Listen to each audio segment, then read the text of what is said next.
I'm Tim Smith with the Adams County Historical Society, and welcome to another episode of Monuments Monday on kind of a blustery day here in Gettysburg.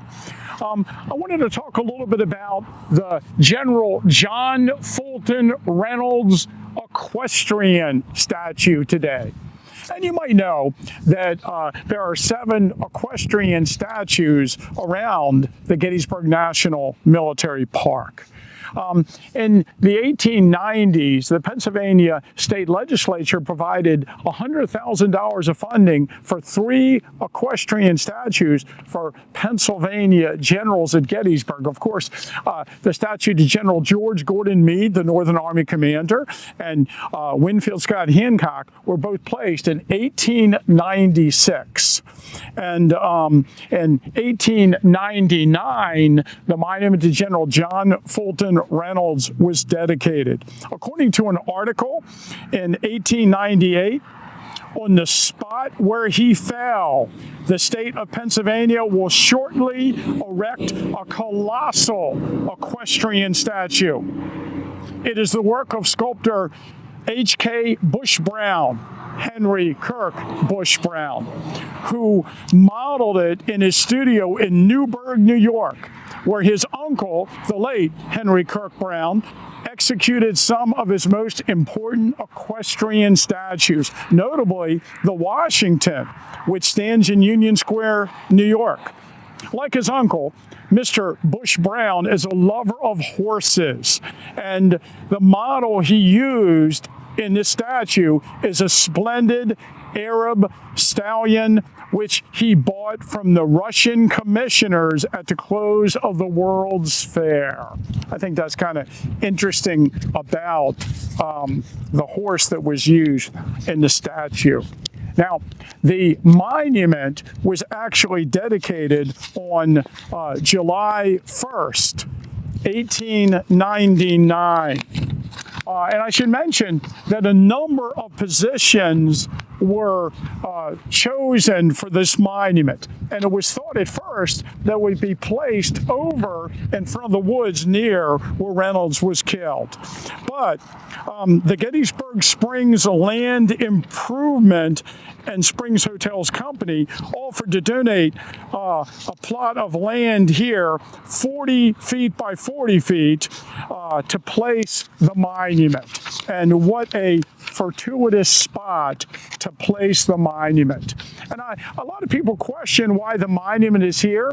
And let me just mention that in the first day of the Battle of Gettysburg, John Fulton Reynolds arrived at the Lutheran Theological Seminary, where, of course, he met with General John Buford. And together, Buford and Reynolds rode out to this location and looked west to see the Southern Army forming on her ridge in the distance. Reynolds told Buford to hold out as long as he could, and then he rode back through the town, met the advance of the First Army Corps. And then Reynolds rode out again. And as the First Army Corps arrived on the field, he rode out to this location, and he actually placed Cutler's brigade in a position and actually was right here for a second time as James Hall's 2nd Maine Battery went into position. So Reynolds was at this particular location 2 times on the morning of the first day of the battle. And then, of course, he rode off to bring Solomon Meredith's brigade onto the battlefield, where he was killed, leading a charge into the Herbst woodlot. At the ceremonies on July 1st, 1863, Henry Heidi Cooper, the lieutenant colonel of 150th Pennsylvania, actually gave the oration. Henry Kirk Bush Brown, the sculptor of the statue, made some remarks, and dignitaries in the crowd included David McMultry Gregg, the cavalry commander at Gettysburg. And you might not know this, in the crowd that day was Daniel Edgar Sickles and Joshua Chamberlain, who at that point was a former ex-governor of Maine. The monument itself cost over $20,000 of the $100,000 appropriation. And you know, the monument, since it's been placed, has been the topic of much discussion. And it is the origin of one of the most told Gettysburg battlefield myths, and that is that if you look at the horse's hooves, you can tell the fate of the rider on the Gettysburg battlefield equestrian monuments. And the idea would be that if the horse has two hooves in the air, the rider was killed. If the horse has one hoof in the air, the rider is wounded. And if all 4 feet of the horse are on the ground, then the rider survived the battle. This is absolutely not true. It is a story made up, probably by early battlefield tour guides. And there's an interesting article about this in the Gettysburg Times in 1935. And this letter is written by William Storick, who was the superintendent of battlefield guides for many years and wrote a prominent book about the Battle of Gettysburg. And here's the article. I wish to compliment the members of the Adams County Historical Society and all others concerned in clearing up this matter.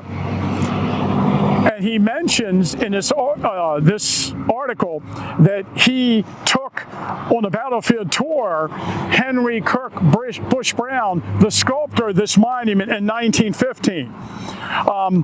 He spent a half a day with him on the field.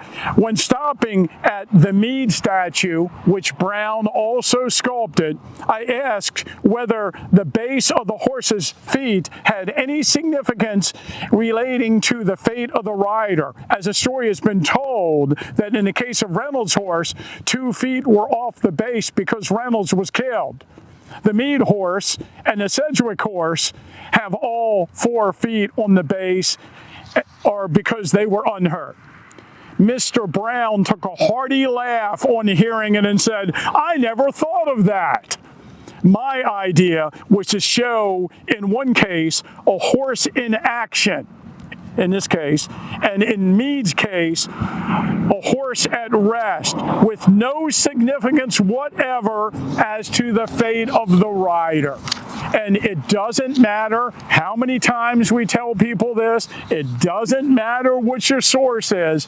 This story has a life of its own and will continue to be told over and over again. And it's definitely somewhat annoying to people who want to, express the fact it's not true.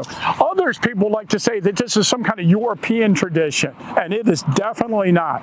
As a matter of fact, there's a great article, and I'm going to put a link in the description to Washington, D.C. In Washington, D.C., there are 30 equestrian statues. And the idea of the horse's hooves does not work on 20 of the 30 equestrian statues.